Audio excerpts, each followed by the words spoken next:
The strongest man I've ever met just told me he used to hide in closets as a little boy. I'm Shannon Scott, and this Wednesday, I'm sitting down with someone whose story will change how you think about strength, survival, and second chances.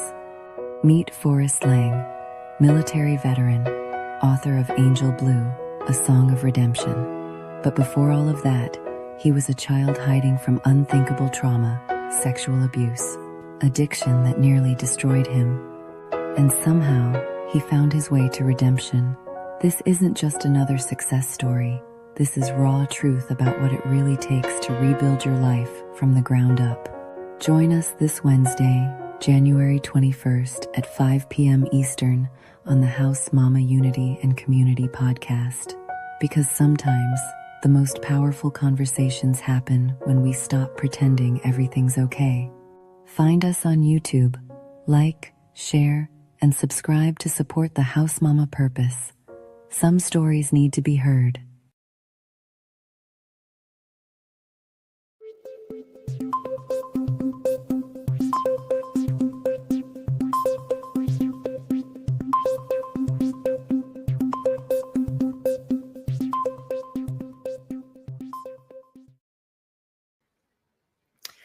Hello, everybody. I'm Shannon Scott. I am the host of the House Mama podcast. This week on the show, we have Forrest Lang. He is the author of the Angel Blue book. He's also widely known on social media, especially TikTok, Reels on Facebook.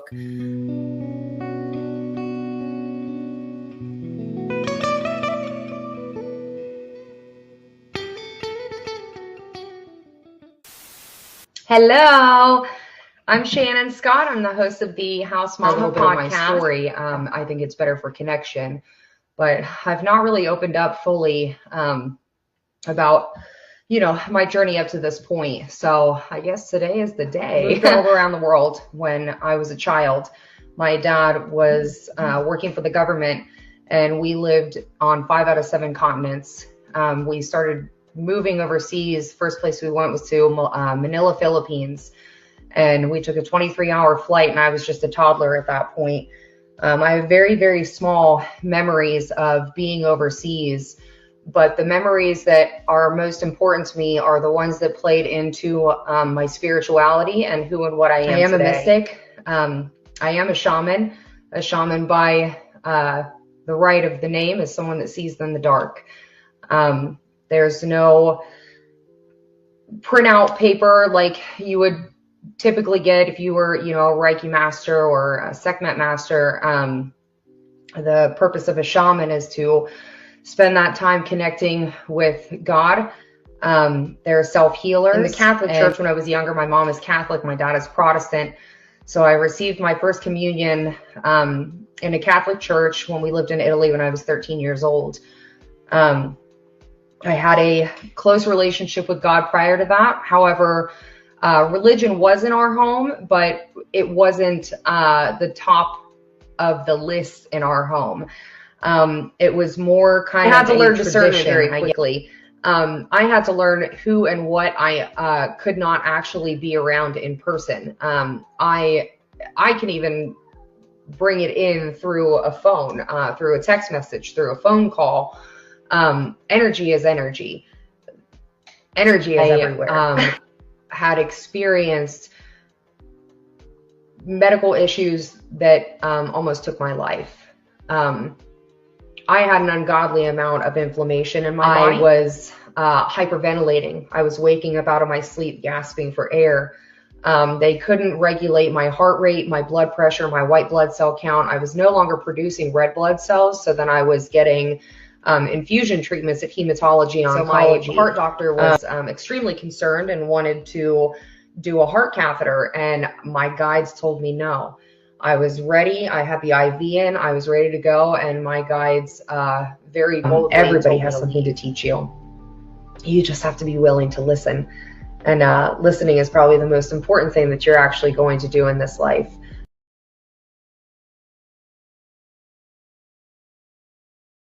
It always seems to tie in every single week that the episode for the following week blends so beautifully with the episode that we did the previous week. And this week, Forrest, while I don't want to reiterate cycles, I absolutely love how this week's episode ties so heavily in with inner child healing and inner child trauma. Forrest is someone that has experienced a grotesque amount of trauma as a child from being in foster homes. And, you know, like I said, and from the rewind, Gwenny and I spoke last week heavily about inner child healing and child trauma.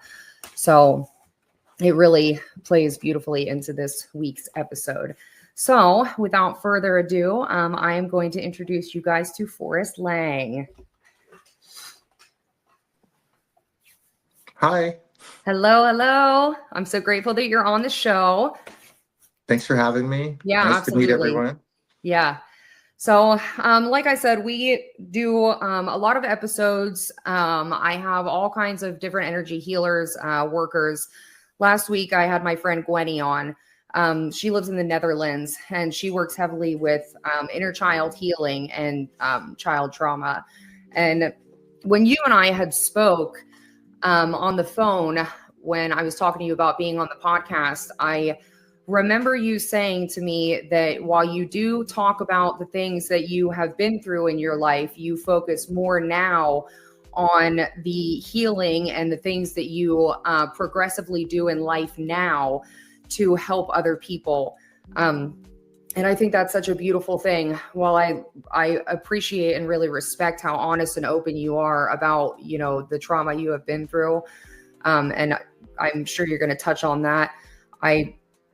I'm very, very, very drawn to your strength, your power, your determination, and your will to guide other people that have felt that kind of trauma. So I'm really grateful for both aspects of what you have to offer. So really, I'm going to let you jump in with your story wherever you want that to go. So. Do you always have music on your episodes like this? Is there music? Yeah, there's music. Oh, so yeah, he does. So Marcus plays, we do it. He does a lot of sound healing. So That's yeah, cool. he'll play, I like that. you know, I kind of like frequencies. Yeah. We love that spiritual, you know, hippie, any kind of healing that you can think of. And that's the avenue that we. And others like cheering. That's keep great. it lighthearted too. My cats are attacking my curtains right now. So well, yeah. Okay, so I grew up in Southern California. My mother moved here when I was very young, and I was exposed to CSAM material as a very young child. Was trafficked as a young child and experienced physical, sexual, emotional abuse in my biological home. And it took until I was 12 years old for Child Protective Services to intervene.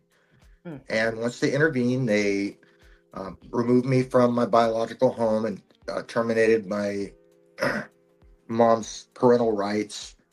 And I entered foster care. And when I entered foster care, it wasn't a redemption, or it didn't feel any better from the place I came from. It was the same shabby environment with loveless people. I was 12, well beyond adoptable age, and that left me vulnerable to being groomed by a predator.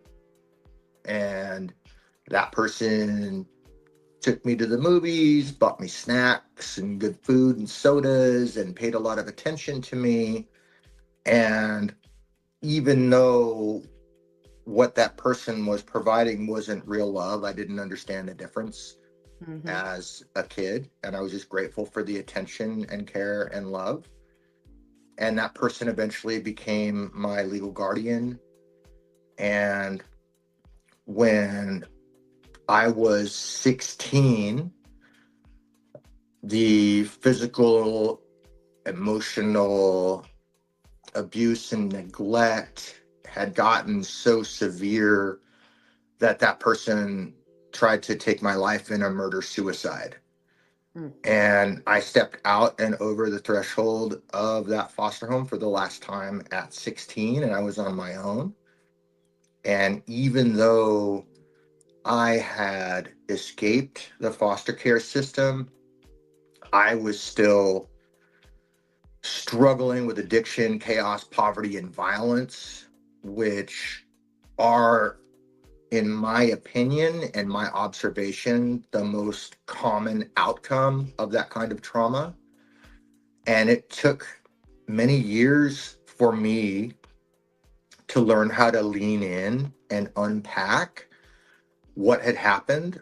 I was fortunate enough to have friends who let me stay with them and bought me food. I didn't stay outside that many nights. And one of my friends started taking me jogging. I started to gain weight because when I left my foster home, I only weighed 105 pounds. Wow. And I wasn't very verbal. I was very traumatized and disassociative. And by the time I was 18, I weighed 140 pounds, at which time I was very lucky to be able to join the United States Navy because they allowed people in at that time who didn't have a high school diploma. And I got into the Navy. It was difficult to submit and learn how to practice discipline and structure. And by the time I left field medical service school, I weighed 185 pounds, solid muscle.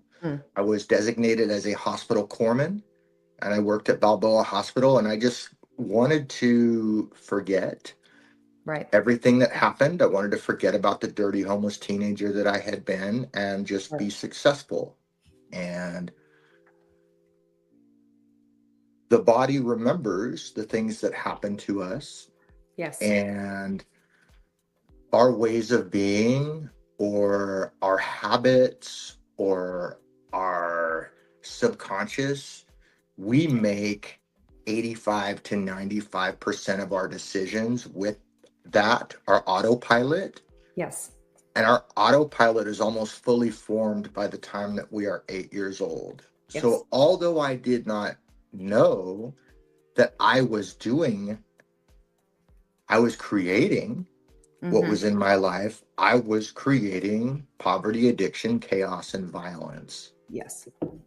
And after I got home from the war, I was very fortunate to be able to participate in lots of talk therapy, personal development courses, initiation. I was fortunate enough to be able to serve a lot of these organizations that I had participated in. And I got to a place eventually where I found that I had discovered peace, yes, and joy, and a reality way of being in recovery where the bad stuff still happened. It never went away.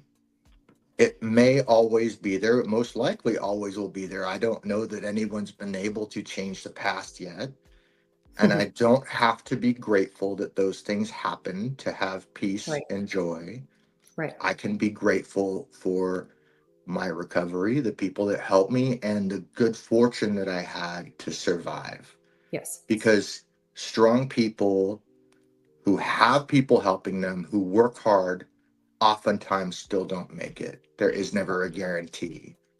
And I decided that I was ready to begin sharing my story with the world. And I decided after the last realization, which was a really heavy one and a very grief realization, that those things actually did happen, because I was split kind of into two segments where, oh, it wasn't that bad, and yes, it did happen. And I decided to travel. And when I wanted to get a passport, I couldn't find my birth certificate. And I've always been Forrest Lang for my whole life. And now this is like almost 10 years ago. and I couldn't find my birth certificate. So I contacted the state that I was born in, New York, and their health department used to issue the birth certificates. Mm-hmm. And they discontinued doing that, and a private company took over, one of those background investigation companies. Right. And they said that my birth certificate didn't exist. And I was reasonably upset. Right. I called the company. I kept getting more supervisors. They said that they don't have any record of Forrest Lang. And like the third supervisor I talked to asked me if this other name meant anything to me. And in that moment, I remember very clearly, I was on University Avenue near Park Boulevard in San Diego. And I was leaving a driveway of a coffee shop while I was on speaker. And when they said that name, I started screaming at this lady that that's not my name. And I kept screaming that a long time after she hung up. And then I entered another layer of therapy and remembering and EMDR. Yes, And I did EMDR. In the process of that, I wrote Angel Blue, A Song of Redemption. Yes. And part of that, I guess, was for me. I guess everybody does those things somewhat for themselves. Mm-hmm. But I felt that it was what was happening to me and the good stuff in my life made it relevant so that it would help other people. Yes. And I spent a couple of years, and I had therapy the whole time I wrote that book. And when I finished it and completed it, I had this kind of crazy, gnarly vision that I say affirmations in the morning in the shower, and I was just saying my affirmations, and I had this vision that writing Angel Blue exploded me like the Death Star, like just, like with sparks just flying everywhere. And then I had a vision of like that many people as those sparks are walking back towards me and bringing me a piece of it back. And I fell to my knees in gratitude and wept. And that is happening now. Like you're bringing me a piece back right now. Every time somebody reads it and gives a feedback, every time like there's some new level of exposure or another survivor reaches out. A boy from New Mexico saw my stuff on social media and decided to tell his mom that the man in the neighborhood was doing bad stuff to him. First he told his best friend, and his best friend said it was happening to him too from the same man. And then they told his mom, and that guy went to jail, and those kids got justice, and it stopped. All of that is part that vision of making an impact on the world and healing the world in the way that I can, that serves my highest good and serves the highest good of those that I come into contact with. I love everything that you just said. I've been in the recovery world for actually January 19th. It'll be 19 years since I went to rehab. I share a lot of the same experiences as you, different path. And as soon as I mentioned that you were going to be on the podcast, so many people contacted me and let me know how much you have changed the trajectory of their own trauma. So, and these are the promises. These are the promises that you hear about when you're in the recovery world. So. Absolutely. And everybody's recovery can look different too. Yes. I'm not a poster boy for 12-step programs. No. I don't really think anybody is, to be honest with you. I mean, I guess that's not true. I believe everybody is. And we all carry a little bit of that recovery with us. And then when we speak our journey, there's so many different paths that get people into addiction. So every time you speak about your journey, you do become a voice for the recovery community. Yeah. Well, I've found some absolutes. Excuse me. Right? Like for the addict alcoholic, yeah, sobriety and abstinence is ground zero for spiritual growth. Yes. We can't grow if we're still in our addiction. Yes. And the second one is that the antidote to addiction is connection. Yes. Absolute, just connection. To be able to love someone, we have to know them. And for someone to love us, we have to let them love us. And a lot of that, 99% of that is just time together. Yes. Bodies in the same room. Yes, very much so. So what would you say your biggest, you kind of briefly touched on, I did EMDR as well. I did EMDR when I was 20 years old. And I still remember it to this day, and I don't have much memory. But I remember EMDR changing my life. So what were, throughout your healing journey, what were the most poignant things that you can remember that really helped you shed the pain to get to the power and the healing? I didn't have any. No, none? It was all relevant, and it was all work, and it was all a slow process, and everything helped. Yes. There were times when I got some pretty quick relief. I did a 5-day journey into initiation, where I went with 12 other warriors to Malibu. And there's requirements for initiation. There's no drugs. There's no therapy necessarily. The requirements for initiation are that you're separated from your regular life. You're on sacred ground, guided by elders or elder wisdom. You face your death, and you receive a transitional object. And there's many ways to facilitate initiation. The Mankind Project does a pretty good job, but this group did it particularly for warfighters, and that had a pretty big impact. I haven't been suicidal, and I have not self-harmed since I went through that program at 38 years old. Nice. And I'm 48 now, so that's over a decade. But I haven't found, everybody wants this one thing, right? What's the one thing that's going to fix me? Well, if you're out of shape, what's the one exercise that's going to get you in shape? All of them. Yes. All of them. Whatever the things are that you can do.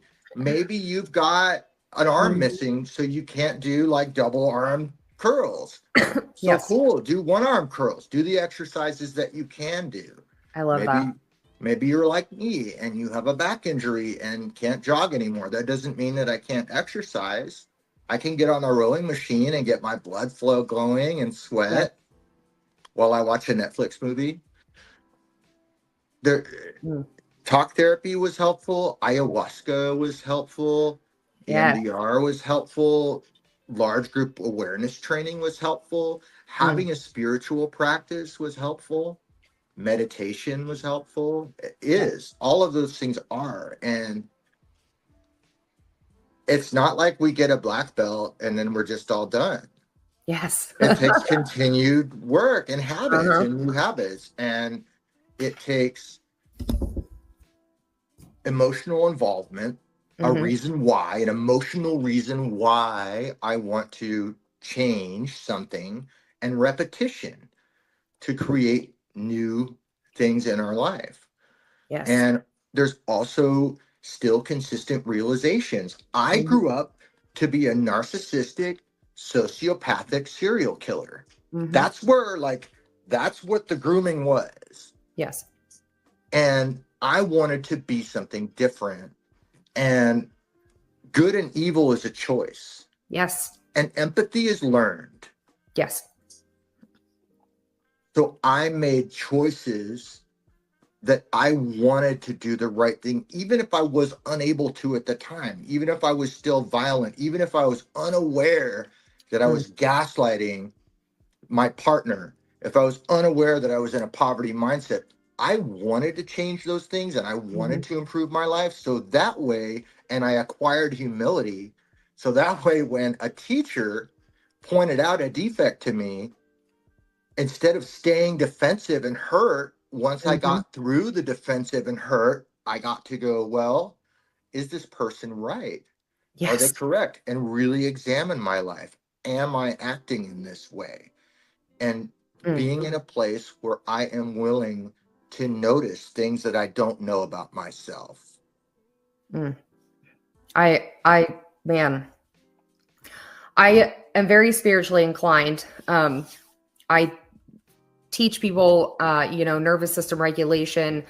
I've done a lot of studies into all kinds of spirituality, from, Christianity to Muslim to Reiki healing to Sekmat healing, nervous system regulation, rewording and rewiring, your known cycles. I had the same issues growing up because of my, trauma, neglect, abuse. I was very narcissistic. I was very manipulative, and people would tell me all the time. But I was so stuck in my trauma at, the young age. It wasn't until it was almost 19 years ago. So it was when I went to rehab, I had my very first spiritual awakening. And I have gone through 19 years of the same process of, it took a little bit of everything. So I just love that you said that, because so many people come to me, and they're looking for one way. And there is no, one thing. Once you peel that one layer back with, this kind of healing, you're going to get to a deeper level that's going to require a deeper, level of spiritual healing. So I just adore that you said that. Trauma is so loud in the world right now, and so many people are going to need to hear that. I think of it like a garden. I was explaining it to a friend of mine from high school the other day, who's just now like beginning to really open up into her healing from, because a lot of us went through some pretty heavy stuff. Yes. And I told her that, okay, so maybe I have a piece of land. I have a plot of land, and somebody dumped radioactive, toxic oil sludge shit fuck on the ground. Yeah. And one part of that, and that piece of land may never bear fruit. Right. Like it may always be toxic and gross. Right. But if that's all that's on my land, I'm really bummed. Right. And if I start planting a garden around it, and then my garden spreads, and pretty soon I've got this big, beautiful garden, and I'm bigger.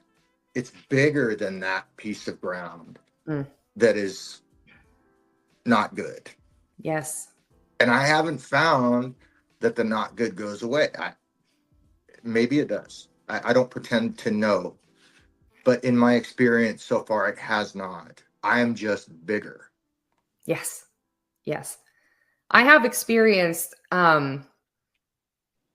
trauma going away, for myself. Excuse me. I have definitely experienced the end. However, my full and firm belief is that your brain is, it's an organ. It stores memories. The memories remain, but the peace is the end. There's peace. Two people that I want to be proud of me. There's two people who I really care what they think of me in my life.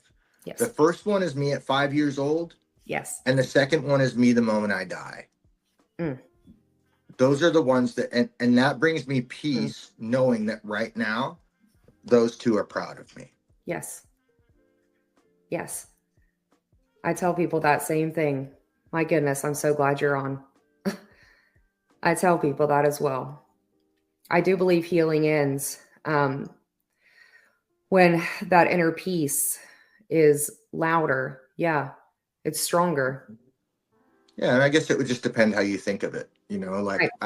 I just don't think you can erase the past. No, it doesn't go away. like I said, your brain it's an organ that stores memories. And, just like you said, it stores in your fascia, it stores in your nervous system. And I still have it in my body. Today, I went to the base to go get some groceries, and I stopped in the gas station to grab a cup of coffee. Mm-hmm. And I was just feeling tense. It was just a go-to. I was stressed.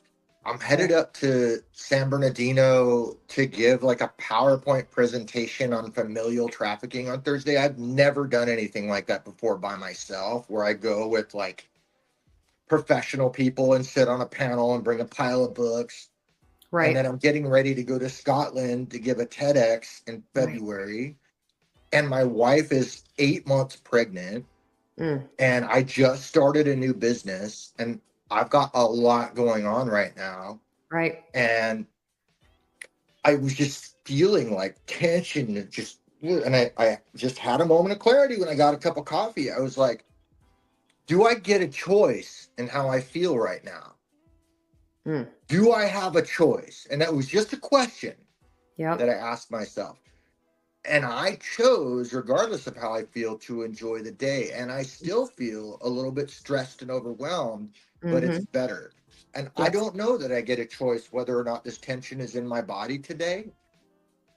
Maybe the stuff I do will alleviate it, and maybe it won't. But I can still choose to be bigger and still choose to enjoy this day, because it's the last day that I will have. I still get to choose to show up to being used for good today on your podcast. Yes. To talk to your beautiful listeners. Yes. And you and your awesome dude backstage who's like Marcus has this like groovy music going. And I love him. I still get to choose to pack what I can into this day. That way, when I lay my head down tonight, I will feel like I accomplished and good. Yeah, that's nervous system regulation. That's rewiring. And, I teach people to speak to their bodies.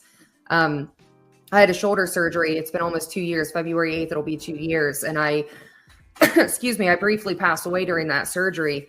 When I woke up from that surgery, and for a year and a half after that surgery, I'm actually towards the end of my physical healing now. I actually had to speak to my body all day, every day, to regulate my nervous system, to regulate my heart. I had dealt with, so much trauma prior to that point. And I was always really big on always having a smile. I was always sunshine. I didn't speak about my problems. I held them into myself. I sat with my maker regularly, but my body never forgot.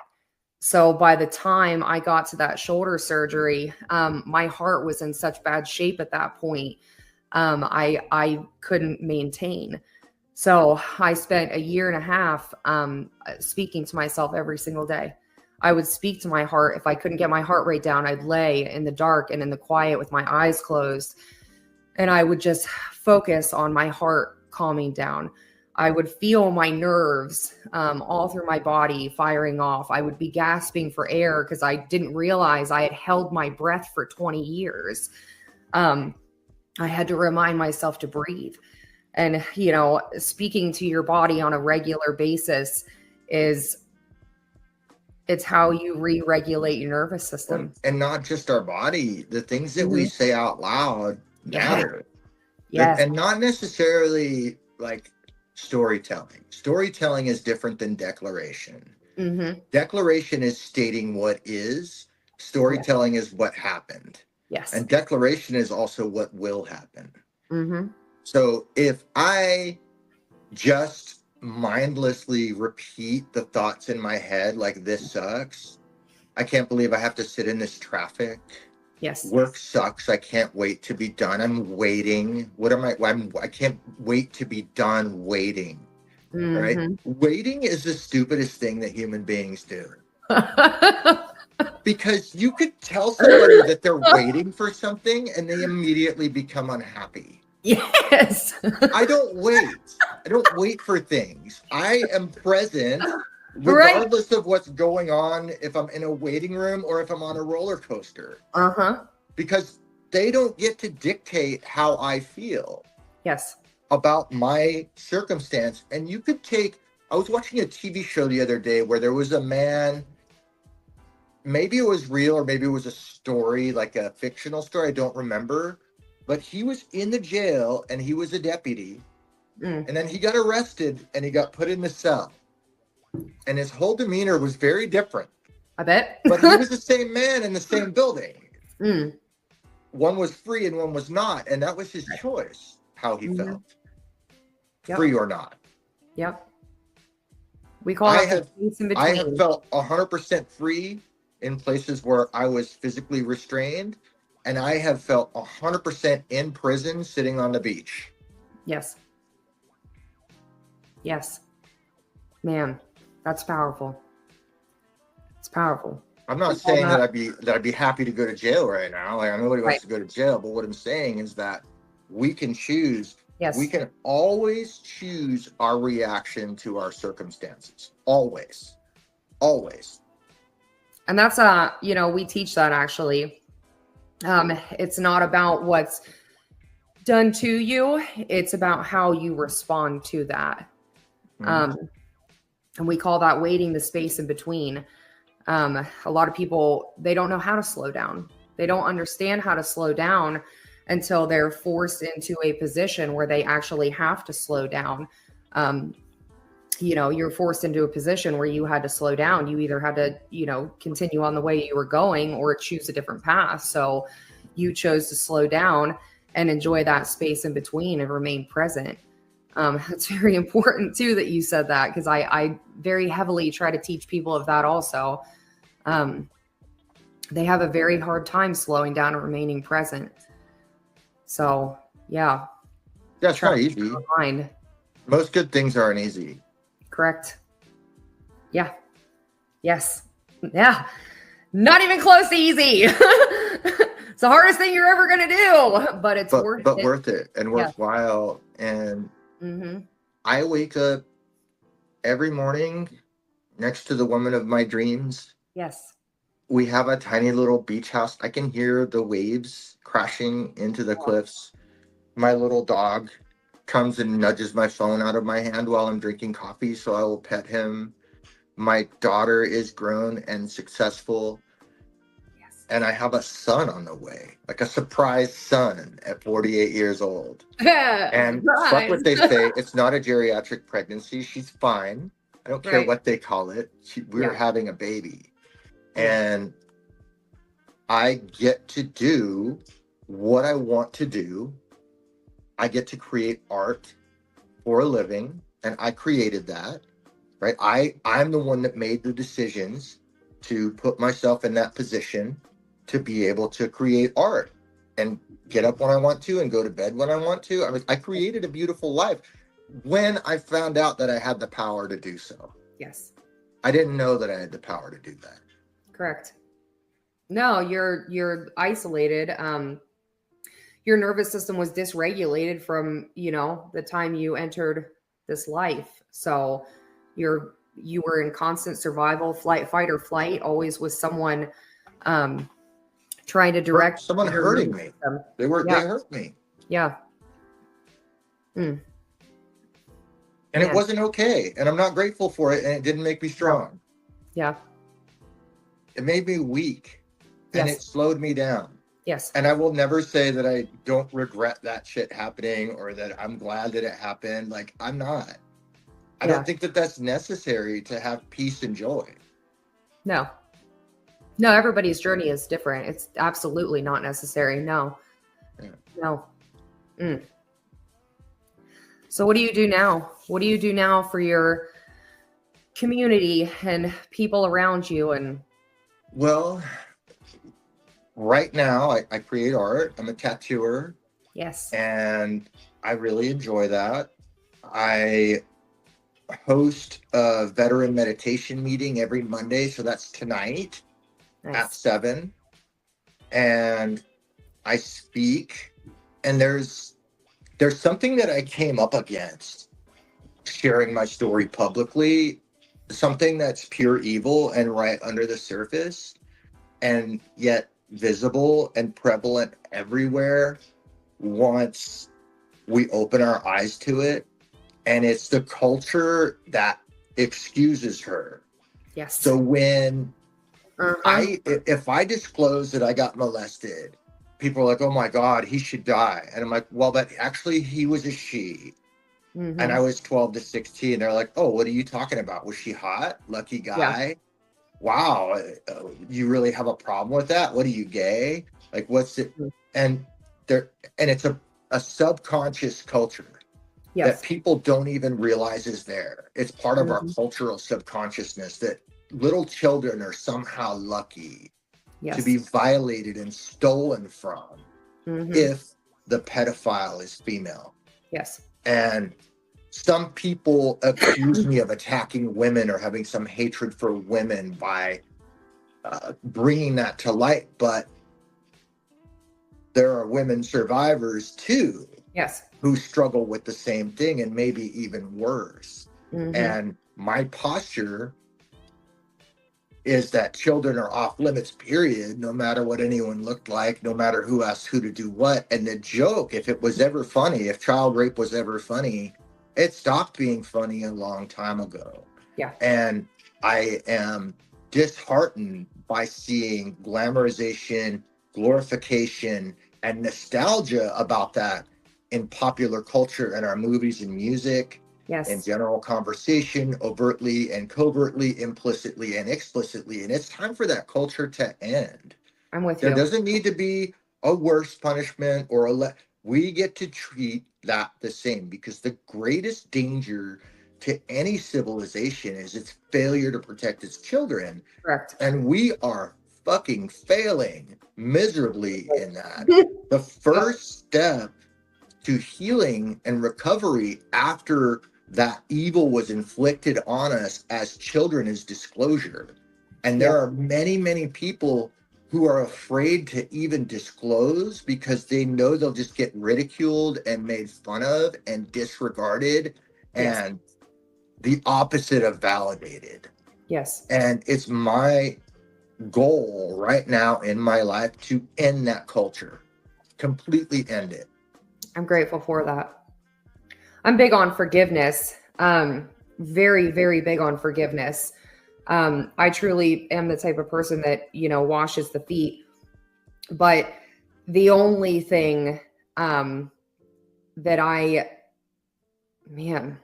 it sets me on fire is forgiveness and justice are different. Correct. Yeah. They're very different. And forgiveness is not everybody automatically, and I understand that everyone automatically thinks about forgiveness when we talk about that particular crime, right? Which is unnecessary to even step into anywhere near the beginning. Yeah. Right? Just not necessary. You don't start with the 9th step when you're doing the 12 steps. You don't start with making amends. You do other stuff first. And if a person chooses to forgive, they need to understand what forgiveness is. Correct. Right? And many people don't understand what it is. And it's very simple. It's eliminating and alleviating, clearing away resentment and discontinuing revenge. Yes. Those are the only two things that forgiveness are. Yes. Justice is entirely different. So I could forgive the people who did that stuff to me, yet still feel that they deserve the death penalty because that's justice. Yes. I am not going to go and take personal revenge on those people. Correct. So I just think there's a lot of misunderstanding about that aspect. I struggle with even comprehending how you could hurt a child. I actually made a post the other day.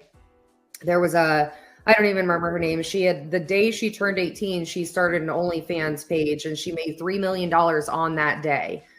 I made a post about it and I was very surprised to see the amount of people that were more concerned with the fact that she was selling her content as opposed to the fact that she was 18. And a very valid point was brought up that she, started that page when she was 18 years old, which means the content that she created was from when she was 17 years old. So she made $3 million on the day she turned 18 from people that over-sexualize children. And I am failing to understand. Wait, how did she not get arrested for posting CSAM? She was 18 on the day that she posted it. Yeah, but if it was filmed before she was 18. Well, that was, she never said that it was, but the amount of content that she released on the day that she turned 18, it seemed unreasonable that she created all of that content on the day that she turned 18. So we were toying with the idea that, you know, she had potentially started creating that content when she was 17, built up the amount of content, and then posted it. I don't like to get into the gray areas though, man. Like 18's an adult. Adults can do adult things at 18. I'm not interested in 18-year-olds, but Right. I don't like to get too far into the weeds on that because by the time I was 16, the person who was a child molester wasn't really interested in me anymore because I looked too much like a grown-up. And that's a different sickness thing going on. Maybe it has to do with some kind of fear of death or obsession with youth or something. But that's just not my arena. The you know, I think the porn industry is gnarly and exploitive, and I think that it might be time to raise the age of consent. Yes. Because the kids now at 18 seem about as mature as my generation was when we were 14 or 15. Right. And it seems like it's easier to exploit them. It's harder for them to, like, for example, I won't say his name because I'll throw him under the bus, but one of the kids that I was giving a tattoo to, he's just like 20, right? And he texted me about his tattoo. And I called him. And we talked. And then we hung up. And then he texted me his questions. Right? So he's used to being, and the young generation is used to being insulated in a way that they communicate, where they don't have to make snap decisions with a conversation. There's just a lot of differences now. And if that's really an issue, what's that? It's by design.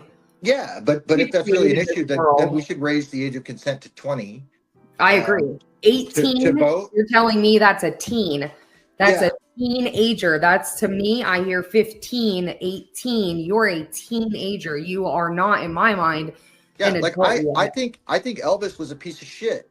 Yeah. Elvis Presley liked 14-year-old girls. He's a fucking weirdo. Right? But that's different than what happened to me. Correct. It's different. It's a different kind of evil, and it's more evil when you do that to a fucking 6-year-old. Yes. And I think that for me, I stay very on track with my mission because I don't want to get washed out in the weeds in different stuff. I'm fighting pure evil. Yes. Pure fucking evil.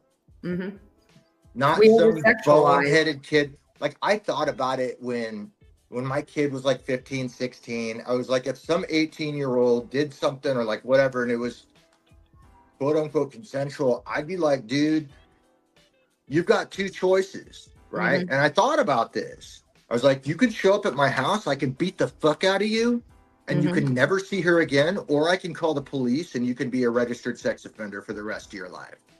Yep. You know, like that's just me. And maybe people will like try to rip me apart and say I'm fucking whatever for that. I don't care. My focus is fighting against whatever evil it is that causes people to do that to kids, to little kids. It's an overexploitation of sexualization. And we started it when we decided that 18 was a legal age to be sexually gratified. And and then we threw in the social media and the references in children's movies, the references in adult movies. And then, you know, there it goes. I don't understand it. And I don't either. I stopped trying to understand evil. I think that kind of evil is the same as causes people to commit mass shootings. Yes. Right? Like, it's just incomprehensible, unfathomable, and the same kind of evil that causes people to do shit like cartel violence, where they hack bodies up and stuff. Like, it's just beyond what I even need to understand. Same. And I stopped trying. Yeah. I have always very much been a protector of children for that exact reason. And I like, there was this dude in the 12-step groups. He's like 50 something, always trying to talk to like these 18-year-old girls and stuff. And my friend like wanted me to go beat him up, or like, I'm like, they're adults, you know. And I did talk to him. I'm like, dude, you're a weirdo, you know, like, I think you're a weirdo. And he got upset, and he's like, no, that's just how the culture is because I have a lot of money. And I'm like, that's cool, you're a fucking weirdo, bro. Like, I don't want to be your friend. I don't want to hang out with you. Like, it's weird. But there's nothing really to be done, you know, other than if people want to get together and change laws. I believe it should happen. I mean, psychologically speaking, I've studied psychology for 20 years. Psychologically speaking, a child of 18 years old that then decides to, sell her body, typically was raised without a strong man in the home. So then, an older man comes along, and that was where, the quote unquote daddy issues come from. But again, like on that. And then they go younger and younger and younger, because at that point, an 18-year-old no longer gratifies them. So they just continue to go, younger. And they also say hurt people, but no, that's not true. That's I don't believe it either. There's new research coming out that I was talking to Clark Fredericks about this on his podcast, Free Like Me. And I got to look up the study, but there was a study done at a prison for sex offenders. And they had asked all of these men whether or not they were abused as children. And all of them said they were. And most of them are lying. They couldn't pass the lie detector test. And the research shows that the percentiles aren't that much different than the rest of the population. And I think that's just an excuse made up by bad people. Now, children, on the other hand, I don't know. Like my older brother, that shit happened to him. He did it to me. Right. It happened to me. I didn't do it to anybody. I don't know. Right. Like I have a hard time condemning a child forever for some fucked up shit that they did. Yes. Yeah. Now, if they continue to do it as an adult, head first in the wood chipper, like whatever. It's learned behavior. Yeah. Maybe not. I don't know. I'm not, as a child, not an expert, because I learned it and I didn't do it. Right. There's different avenues, everybody's just like everybody's healing, journey is different. Everybody's hurt journey is different as well, so it would be more relevant with your brother than it would be with you. Learned behavior is it's the same as, choosing narcissism or manipulation. You were raised, in a narcissistic and manipulative environment. You then had that learned behavior. It became your dysregulated nervous system, remembering what you were taught. So everything leads back to the nervous system. I heard that like every 1 out of 100 people, though, is a sociopath. I don't know if that's true or not, but that's what I heard. I believe that, yes. And then there's like a smaller percentage that are like psychopaths. So, yeah, I do truly believe that. I also believe in demons, and I speak with, spirits. I work with them. I'm very spiritually inclined. So yeah, you can also be very controlled by entities outside of your realm of understanding. You're not aware. Yeah. If you're not aware. Yeah. Absolutely. Yes, if you're not aware. Once you become aware, though, you don't stop seeing them. I see them all the time. I work with them.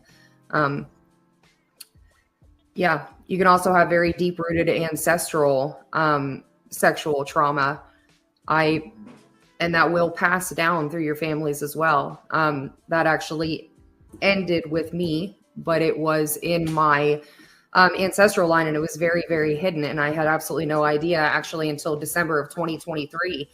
And I found out that my grandfather, his mother and her siblings were all being sexually abused by their parents.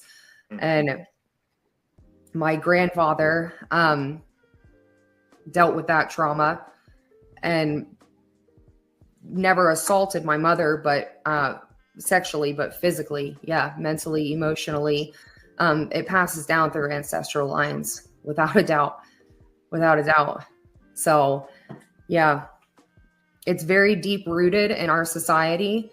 And I honestly believe the first place to nip it in the bud is to stop over sexualizing 18-year-old children, their children. Yeah. So I believe that's where we have to start, because it seems like that's where people really start to disconnect their mind from what a child actually is. Your brain isn't even fully developed until you're 25 years old.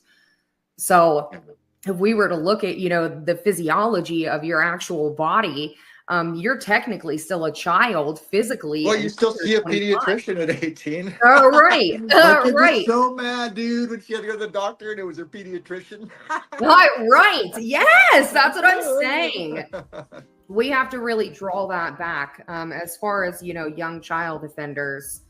Well, I hope it goes that way, but right now my fight is not there. Yeah. I love where your fight is.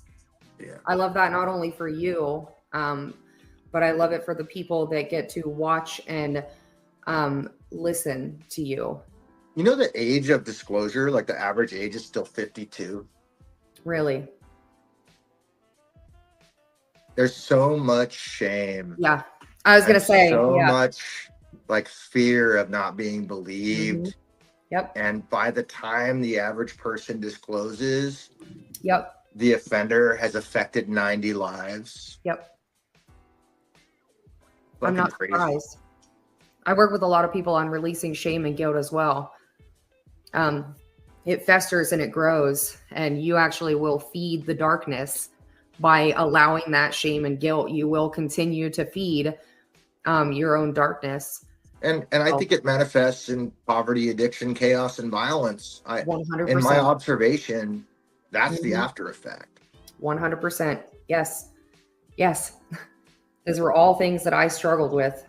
Gratefully, I started figuring it out. 19 and learning to cut chaos out of my life was so awesome. Like recognizing chaos as something to be put out and eliminated and avoided. Mm-hmm. Right?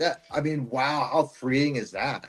Yes. Because that's something I couldn't even put a word to. Mm-hmm. And I would notice it. Like I knew it was around me. I knew that I grew up in it. Mm-hmm. But then like being free from it and recognizing it, being able to put a name to it and going, I don't tolerate that in my life. Yes. That's pretty awesome. It makes you tremble at first. You're like, no. Do you sit in silence a lot? Do you prefer a lot of silence? I do. I do too. Yeah. Yeah. I speak to people heavily about that as well. They always they're like, oh, but the loud music saves me, or, I have to have the TV on. And I try to teach them that's just a distraction from, what you're trying to actually listen to heal. So, well, learning to find the observer position. Yes. So the observer position is non-reactive to stimuli, and we get to choose. And it's easier to find the observer position in silence. Once we've found it, we don't necessarily need silence anymore. I've meditated on a busy city street at a cafe with horns honking and been just fine. I'm just observing. But to find that position, silence can help. Mm-hmm. Oh, I love silence. Yeah, I can ground pretty much anywhere I am now. But yeah, my silence is where I sit. I sit with my maker. I sit with myself. It's a beautiful thing, in my opinion. It's a beautiful thing. And you were talking about inner child rescue, and I don't know if somebody taught me this meditation or if I learned part of it and came up with part of it, but I used it probably well over 100 times. And the way the meditation goes, like I'll pretend right now that I had a memory of somebody hurting me at the house on G Street in Oxnard. So I would sit in this chair, close my eyes, imagine myself getting up out of my body, and really, really imagine like that I see my feet walking across the floor, going out my front door, opening the gate, down the steps, down the path to the street, and I would see a helicopter coming to land on the street. And the helicopter would land, and the soldiers would get out, tell me to get in the helicopter. I get in, the helicopter takes off, and I'm going to go through it kind of fast, but I would imagine it slow as it's happening. The helicopter flies through a portal back in time to that house, lands in the street. I get out with the soldiers. They go in, they kick the fucking door in. They capture or kill or tie up whoever is hurting me. And I pick up little Forrest and I go, hey, buddy, I'm you and I'm big now. And I'm here to rescue you. And you're safe now. And it's going to be okay. And I love you. And I pick him up. I put him in my arms. I run out to the helicopter. The helicopter takes off, flies through another portal, lands in a clearing in the woods. I get out of the helicopter, walk across the grass, and obviously a lot slower, right, than I'm doing this now. I go to a tree, I push a door in, I see the roots like disconnect. I walk down these steps, 13 steps, I count them. I push another door open, the roots break open, and there's another clearing, and there's a gigantic fucking tree house with a lion, like a no shit lion guarding the door.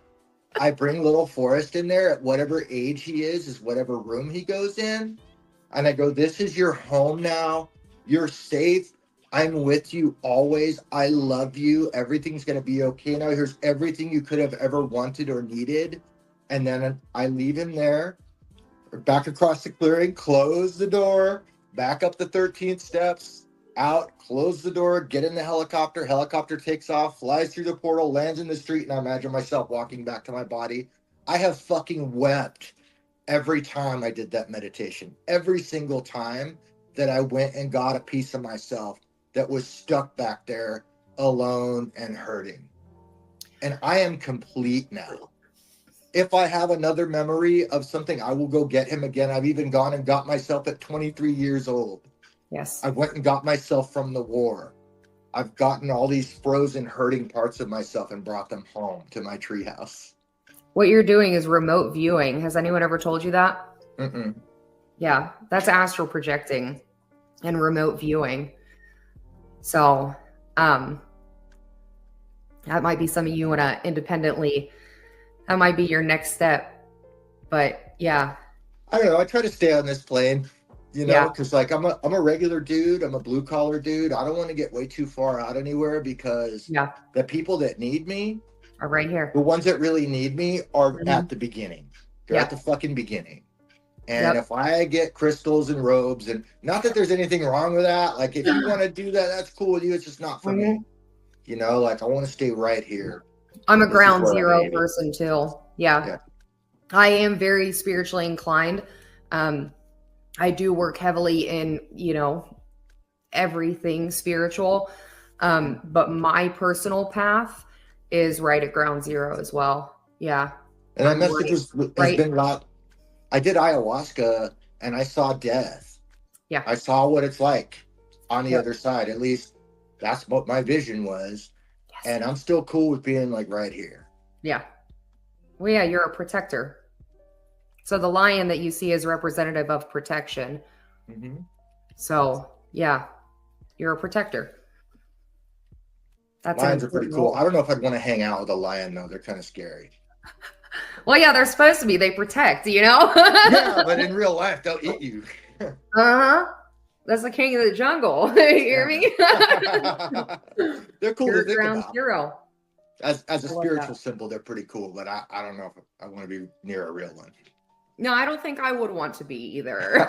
I'm not. Some people dig that. They like go do the big cat thing, and like I see people with their kids next to them. I'm like, dude, I can bring your kid next to a lion, bro. You're crazy. No, I don't have that kind of adrenaline rush anymore. You know, I go the speed limit. My motorcycle is up for me. I like riding my motorcycle. Oh, see, I don't even have an adrenaline rush like that either. I just really dig it. I feel I like riding horses too, but there's not a lot of horses in Southern California. Really? I dig it. Yeah. I'm surprised there's not a lot of horses there. Well, not where I live. Oh, okay. Yeah, it's the beach, and everybody's houses and properties are pretty small. Okay. Yeah. There are once you go east. All right, Forrest. What do you want to leave people with?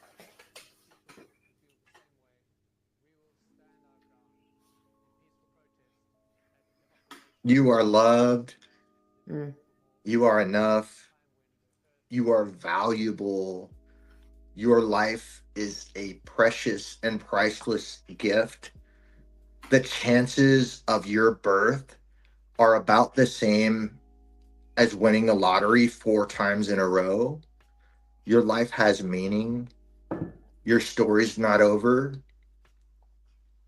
And if you're hurting, maybe just let us love you back together for a little while. Beautiful. Man, I'm very grateful for you. Grateful for you too. Really. It's not saying that I'm grateful either that you experienced what you experienced. However, I didn't think that. Yeah, I am. The world needs you. Truly. The world needs you too.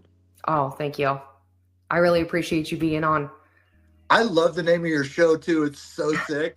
I've always been that house mama. I've always cooked for people. I will cook. I will throw down for 100 people. I love it. No, I love that. I've always taken care of everybody. So they nicknamed me House Mama about 15 years ago. When I was thinking, I was like, what do I want my show to be called? The only thing I could think of in my head was House Mama, because I'm sitting here trying to guide people like a mother. You know, trying to bring on. You're not trying. You're doing, girl. You're doing. Yeah. You ain't trying shit. Thank you. That's funny, because I say that to people all the time. They're always like, I'm trying. I'm like, you're actively doing it. Like, that's not trying. That's doing. I appreciate you so much. This is my love. It's my passion. I just want, I want to heal people. I want to help people heal themselves. And I want to teach them realistic, physical, emotional, spiritual ways that they can find peace, and then pass that peace on to their children, as opposed to passing down pain.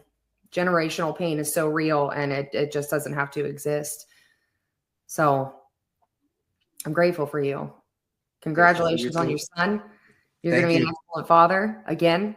I'm happy. I'm just happy for you. I'm happy for your life. I was telling Marcus, I was talking to him. I was like, he's just such a nice person. He's just so nice. Like, he's just so, like, you just felt like sunshine. You have a yellow around you. So I'm grateful for that. Thank you for the space. Yeah. Oh, absolutely. Have a good night. Yep. You too. Take care. Bye. Wow. Okay. Man, that was great.